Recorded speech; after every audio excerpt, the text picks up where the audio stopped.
Hello दोस्तों, आज का जो हमारा टॉपिक है वो है thyroid gland and it's anti thyroid drug. ठीक है, थायराइड ग्लैंड की हम थोड़ी इसमें फिजियोलॉजी की बात करेंगे। जो थायराइड ग्लैंड होते हैं उसके पास होते हैं दो तरह के सेल्स। ठीक है, दो तरह के उसके पास सेल्स होते हैं। एक होता है हमारे पास पैरा फॉलिकुलर सेल और एक होता है हमारे पास क्या, थायराइड फॉलिकुलर सेल। ठीक है, पैरा फॉलिकुलर सेल,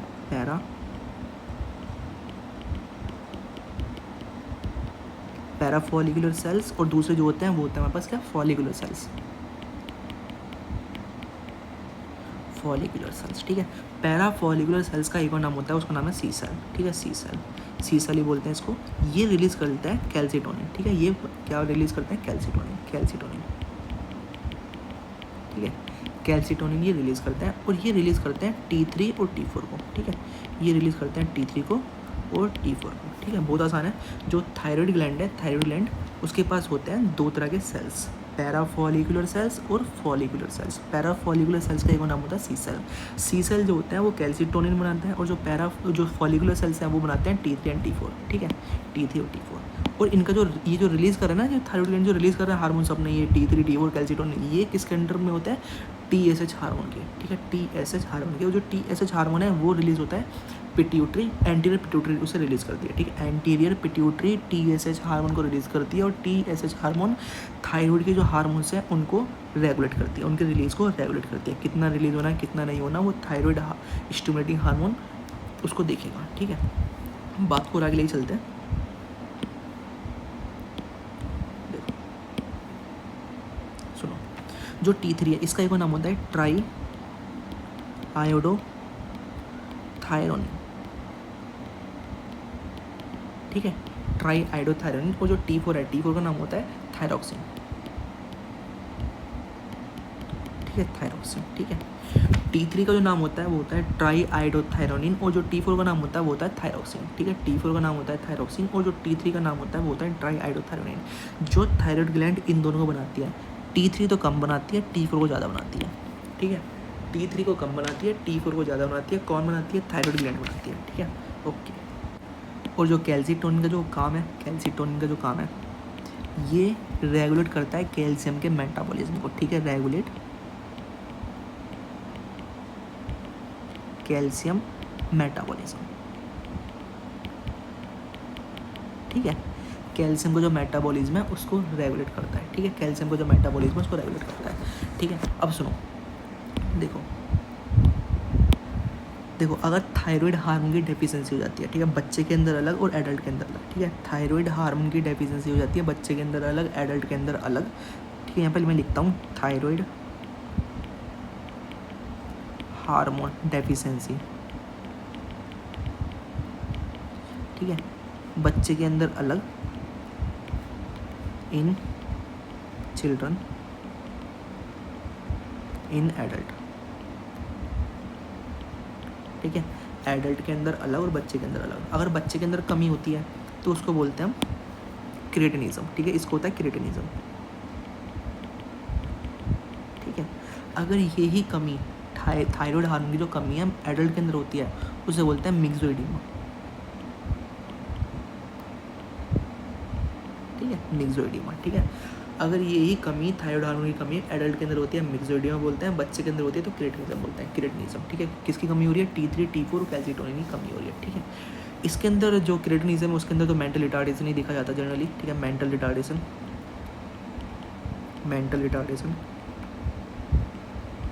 और जो अदर हाइपोथायराइडिज्म के फीचर्स हैं वो भी देखे जाते हैं। ठीक है, ठीक है, मेंटल रिटार्डेशन देखा जाता है, और जो हाइपोथायराइडिज्म के फीचर्स हैं वो भी देखे जाते हैं। ठीक है, और सुनो, अगर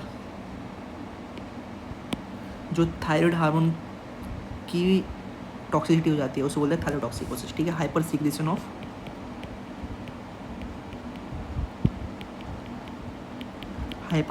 ऑफ थायराइड हार्मोन। ठीक है, अगर थायराइड हार्मोन का हाइपर सीक्रेशन होता है उसे बोलते हैं थायरोटॉक्सिकोसिस। ठीक है, थायरोटॉक्सिकोसिस। ठीक है, थायरोटॉक्सिकोसिस। अगर थायराइड हार्मोन का हाइपर सीक्रेशन होता है तो उसको बोलते हैं थायरोटॉक्सिकोसिस। ये तो तब होता है ना जब इसके अंदर, जैसे कि थायराइड ग्लैंड के अंदर कोई कार्सिनोमा हो गया। ठीक है, तब देखा जाता है।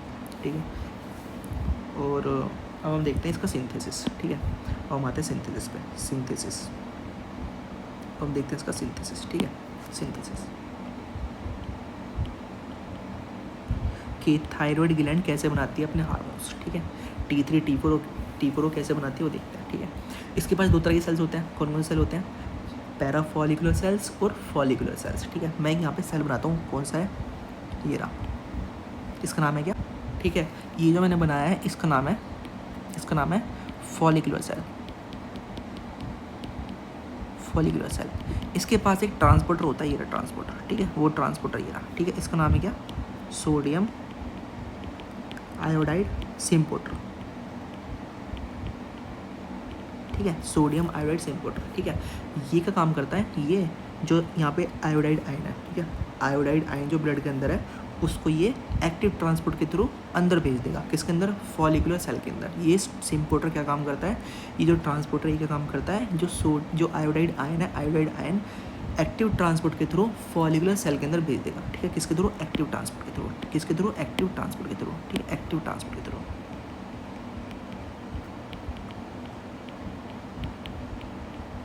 ठीक है। एक्टिव ट्रांसपोर्ट के थ्रू अंदर भेज देगा, ठीक है। कहाँ पे? ये रहा, देखो यहाँ आ गया, ठीक है। ये आ गया, ठीक है। ये आ गया, अंदर आ गया, ठीक है। अब क्या होगा? ये कन्वर्ट हो जाएगा I2 के अंदर, ठीक है। ये कन्वर्ट हो जाएगा किसके अंदर? I2 के अंदर, मतलब आयोडीन मॉलिक्यूल बना लिया इसके अंदर, ठीक है। आयोडीन मॉलिक्यूल, ठीक है। आयोडीन मॉलिक्यूल बना लिया इसने, ठीक है। ये एक एंजाइम के द्वारा होता है जिसका नाम होता है थायराइड परऑक्सीडेज एंजाइम, ठीक है। थायराइड परऑक्सीडेज एंजाइम के द्वारा होता है, ठीक है। Peroxidase enzyme,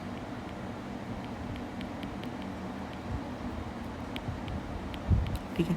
thyroid peroxidase enzyme के द्वारा होता है। ये किसके द्वारा होता है? थायराइड परऑक्सीडेज एंजाइम, ठीक है। थायराइड परऑक्सीडेज एंजाइम के द्वारा होता है। ये I-I2 में कन्वर्ट हो जाता है, ठीक है। इसी को बोलते हैं ऑक्सीडेशन, ठीक है। ऑक्सीडेशन। अब ये जो I2 है, ये जो पैराफॉलिकुलर सेल के पास टायरोसिन है उसके साथ ऐड होगा, टायरोसिन के साथ ऐड होगा और क्या बनाएगा? ये बनाएगा MIT प्लस DIT, ठीक है। MIT और DIT, ठीक है। MIT और DIT। अब इसी सेल के अंदर जो MIT है, MIT प्लस DIT दोनों ऐड होके बनाएंगे T3, और जो DIT है, DIT प्लस DIT दोनों ऐड होके बनाएंगे T4, ठीक है। इसी को बोलते हैं कपलिंग रिएक्शन, ठीक है। इसको बोलते हैं, इसको ये जो इतना पार्ट है इसमें मैं ऐसे करता हूँ इससे, ठीक है। देखो इससे कर लेते हैं, इस वाले कलर से, ठीक है। देखो इतना जो है ये जो हो रहा है, ठीक है। इसको बोलते हैं आयोडीनेशन, ठीक है। लिखेंगे भी, चलो। इसको बोलते हैं आयोडीनेशन या फिर आयोडीनेशन एंड ऑक्सीडेशन हुआ है ना इसका, ऑक्सीडेशन, ठीक है। ऑक्सीडेशन और आयोडीनेशन, ठीक है। एक चीज़ और देखो, ये जो हुआ ये जो अंदर आया I- जो अंदर आया फॉलिकुलर सेल के अंदर, इसको बोलते हैं आयोडाइड ट्रैपिंग, ठीक है। आयोडाइड ट्रैपिंग बोलते हैं इसको। क्या बोलते हैं इसको? आयोडाइड ट्रैपिंग बोलते हैं इसको, आयोडाइड ट्रैपिंग, ठीक है। अब देखो सुनो, बात को आगे लेके चलते हैं।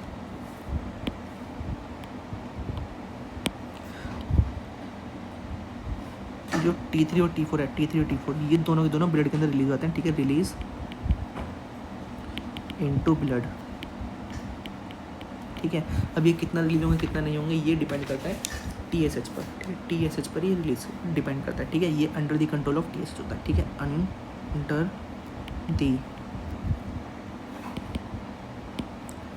द कंट्रोल ऑफ TSH, ठीक है। TSH के कंट्रोल में होता है कि कितना रिलीज होगा कितना नहीं होगा T3 और T4, ठीक है। कितना रिलीज होगा कितना नहीं होगा T3 T4, ये TSH के कंट्रोल में होता है, ठीक है। ब्लड के अंदर रिलीज होता है। कहाँ से रिलीज होता है? थायराइड ग्लैंड से रिलीज होता है, ठीक है। थायराइड ग्लैंड से। अब T3 और T4 जो है, ठीक है। T3 और T4 जो है, T3 और जो T4 है उसके बीच में ज़रा डिफरेंस देखते हैं, ठीक है। डिफरेंस देखते हैं इसके अंदर, ठीक है। डिफरेंस देखते हैं इसके अंदर। जो T3 है वो कैसे बन रहा है? T3 जो है, हाँ T3 बनना है, एक मिनट। T3 जो है हमारे पास MIT प्लस DIT को ऐड करके बन रहा है, कौन, T3, ठीक है। ऐसे यहाँ पे DIT प्लस DIT है, उसको ऐड करके बन रहा है क्या, T4, ठीक है। T4 कैसे बन रहा है, DIT को ऐड करके, और T3 कैसे बन रहा है, MIT और DIT को ऐड करके, MIT और DIT को ऐड करके, ठीक है। ये इससे बनता है T3, ओके। ये जो होता है रैपिड ऑनसेट ऑफ एक्शन है इसका, रैपिड ऑनसेट ऑफ एक्शन है। इसका क्या होता है, स्लोवर ऑनसेट एक्शन है, ठीक है। रैपिड ऑनसेट ऑफ एक्शन है T3 का, और जो स्लोवर ऑनसेट ऑफ एक्शन है वो है T4 का। T4 का स्लोवर होता है, ठीक है। अगर इसका रैपिड ऑनसेट ऑफ एक्शन है तो इसका जो ड्यूरेशन होगा वो शॉर्ट होगा, ठीक है। ड्यूरेशन ऑफ एक्शन जो होगा शॉर्ट होगा, ठीक है। शॉर्ट ड्यूरेशन ऑफ एक्शन है। इसका क्या है, लॉन्गर है, लॉन्ग ड्यूरेशन ऑफ एक्शन है, ठीक है। इसका शॉर्ट ड्यूरेशन ऑफ एक्शन है तो ये क्या होगा, मोर पोटेंट होगा, ठीक है। मोर पोटेंट होगा, मोर पोटेंट है। ये लेस पोटेंट होगा, ठीक है, लेस पोटेंट है, पोटेंसी इसकी कम है, ठीक है। और सुनो बात को, ठीक है। ये ट्रीट करता है मिक्सोएडिमा कोमा को, ठीक है। किसको ट्रीट करता है, ये किसके ट्रीटमेंट में काम आता है, ट्रीट करता है मिक्सोएडिमा कोमा को, ठीक है। मिक्सोएडिमा कोमा और मिक्सोएडिमा क्या होता है ये हम आगे देखेंगे, ठीक है। सुनो, देखो, ये ट्रीट करता है मिक्सोएडिमा को, ठीक है। ये मिक्सोएडिमा कोमा कर रहा है, ये मिक्सोएडिमा को ट्रीट कर रहा है, और and regular treatment of myxoedema, ठीक है। Regular treatment of myxoedema, treatment of, यहाँ पे ये ट्रीट कर रहा है मिक्सोएडिमा कोमा को, and regular treatment of myxoedema, ठीक है, मिक्सोएडिमा, ओके। अब देखते हैं मैकेनिज्म ऑफ एक्शन, ठीक है। मैकेनिज्म ऑफ एक्शन देखते हैं, मैकेनिज्म ऑफ एक्शन T3 और T4 का मैकेनिज्म ऑफ एक्शन, ठीक है। मैकेनिज्म ऑफ एक्शन देखो, मैकेनिज्म एक्शन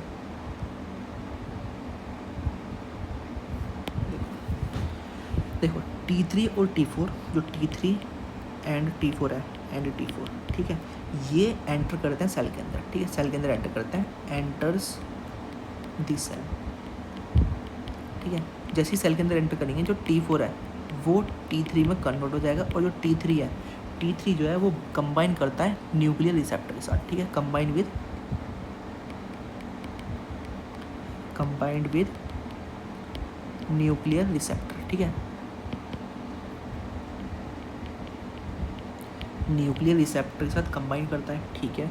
फिर कंबाइन करने के बाद क्या काम करेगा, उसके जीन्स को एक्टिवेट करेगा, ठीक है। एक्टिवेशन ऑफ डिफरेंट जीन्स, ठीक है। डिफरेंट जीन्स का एक्टिवेशन होगा, जिसकी वजह से क्या होगा, वेरियस प्रोटीन का फॉर्मेशन होगा, ठीक है। सिंथेसिस होगा उसका, सिंथेसिस ऑफ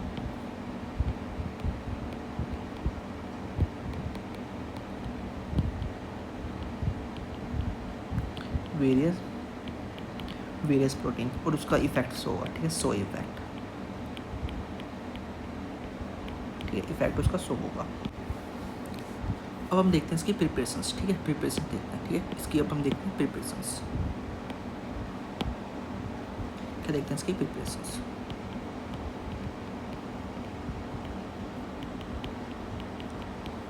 ठीक है। प्रिपरेशंस क्यों, कितने तरह की प्रिपरेशंस होती है, ठीक है। पहली जो है इसकी, पहली जो है वो है हमारे पास लीवोथायरॉक्सिन सोडियम, ठीक है।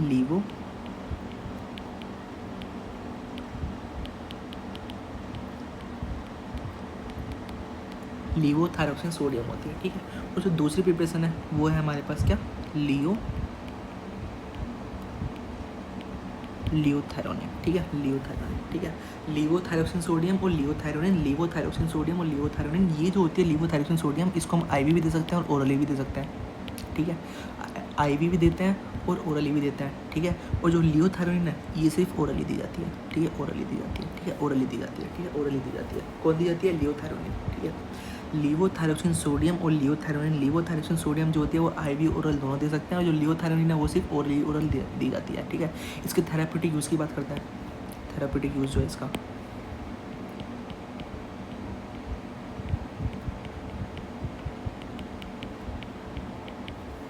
थेराप्यूटिक यूज़, इसका जो थेराप्यूटिक यूज़ है, पहला थेराप्यूटिक यूज़ की अगर हम बात करें इसके, पहला जो है इसका, ये यूज़ होता है क्रेटिनिज्म में, ठीक है, क्रेटिनिज्म,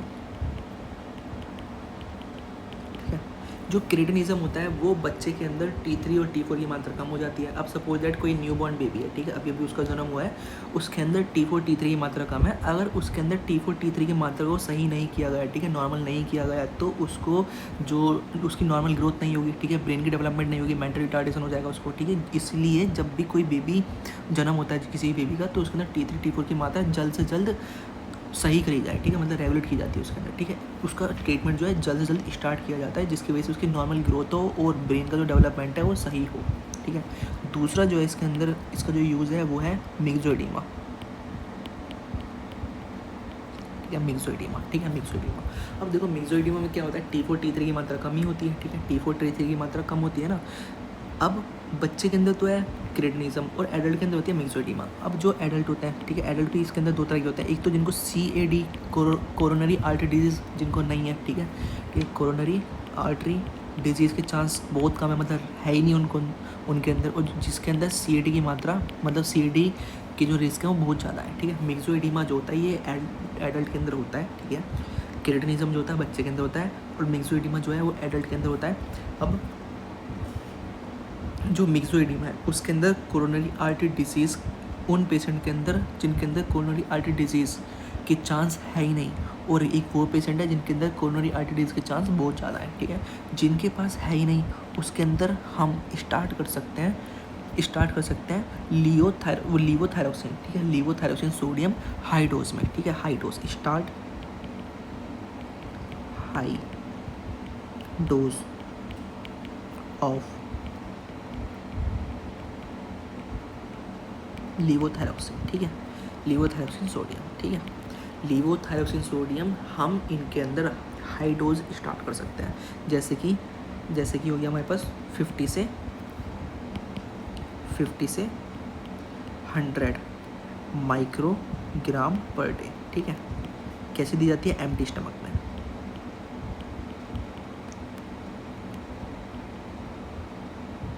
ठीक है, खाली पेट दी जाती है 50 से 100 माइक्रोग्राम पर डे। स्टार्ट करते हैं हाई डोज से। अब जिसके कोरोनरी आर्टरी डिजीज़ के चांस ज़्यादा है तो उसके अंदर हम हाई डोज में नहीं दे सकते। अगर हाई डोज में दिया तो जो हार्ट पे जो लोड है बहुत ज़्यादा हो जाएगा, उसको एंजाइन और MI के चांस बढ़ जाएंगे, रिस्क, ठीक है, उसका रिस्क बढ़ जाएगा एंजाइन और MI का। इसीलिए हम उसके अंदर स्टार्ट करते हैं, ठीक है, start with low dose of levothyroxine sodium, ठीक है। कितना लो डोज 12.5 से 25 माइक्रोग्राम पर डे, ठीक है, इतना 12.5 से 25 माइक्रोग्राम पर डे, इतना, ठीक है, इतना, ओके। अब सुनो, अब एक और देखते हैं, तीसरा, ठीक है, तीसरा मिक्सोइडिमा कोमा,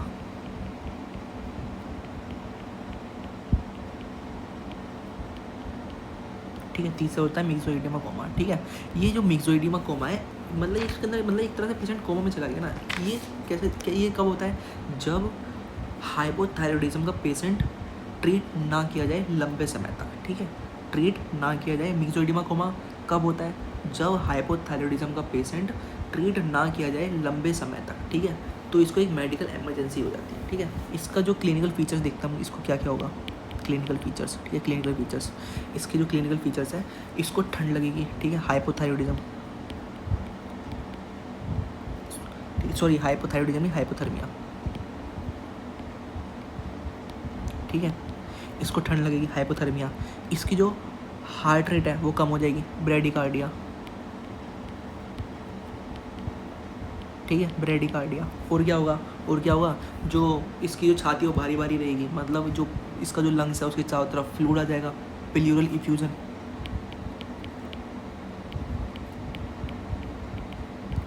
ठीक है। और ऐसा हार्ट में भी हो सकता है ऐसा, हार्ट, ठीक है, हार्ट में मतलब पेरिकार्डियल इफ्यूजन, ठीक है, हार्ट के साथ भी हो सकता है ऐसा। हार्ट के चारों तरफ जो पेरिकार्डियल लेयर है, ठीक है, पेरिकार्डियम जो है उसमें फ्लूइड जब ज़्यादा अमाउंट में जमा हो जाएगा, ठीक है, उससे बोलते हैं पेरिकार्डियल इफ्यूजन,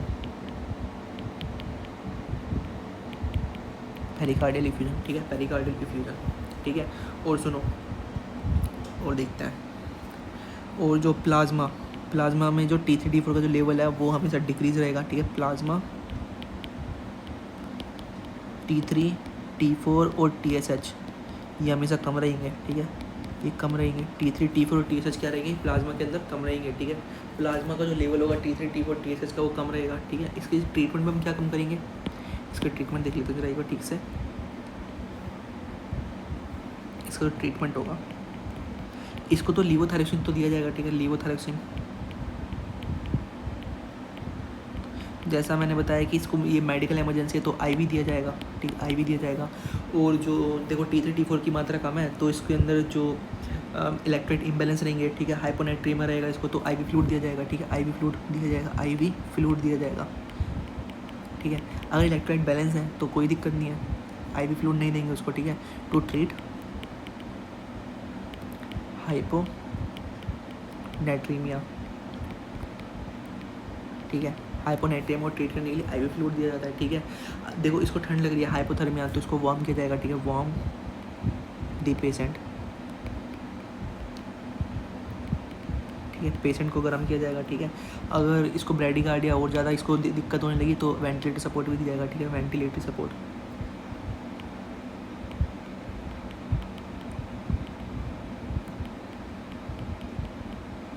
वेंटिलेटरी सपोर्ट भी दिया जाएगा, ठीक है। और इसको हाइड्रोकोर्टिसोन भी दिया जाता है, ठीक है,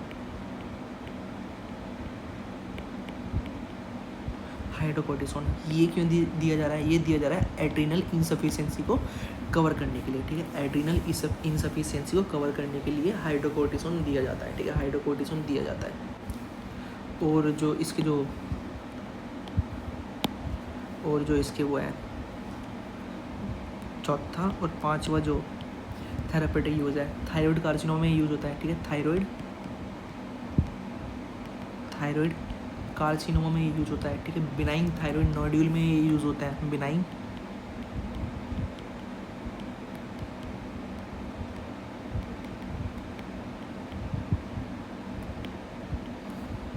है, बिनाइन थायराइड नोड्यूल में ये यूज़ होता है, ठीक है, बिनाइन थायराइड नोड्यूल में ये यूज़ होता है, ठीक है। ओके, तो अब हम जो एंटी थायराइड ड्रग्स जो है हमारे पास वो हम नेक्स्ट वीडियो में देखेंगे, ठीक है। अभी के लिए इतना ही, धन्यवाद।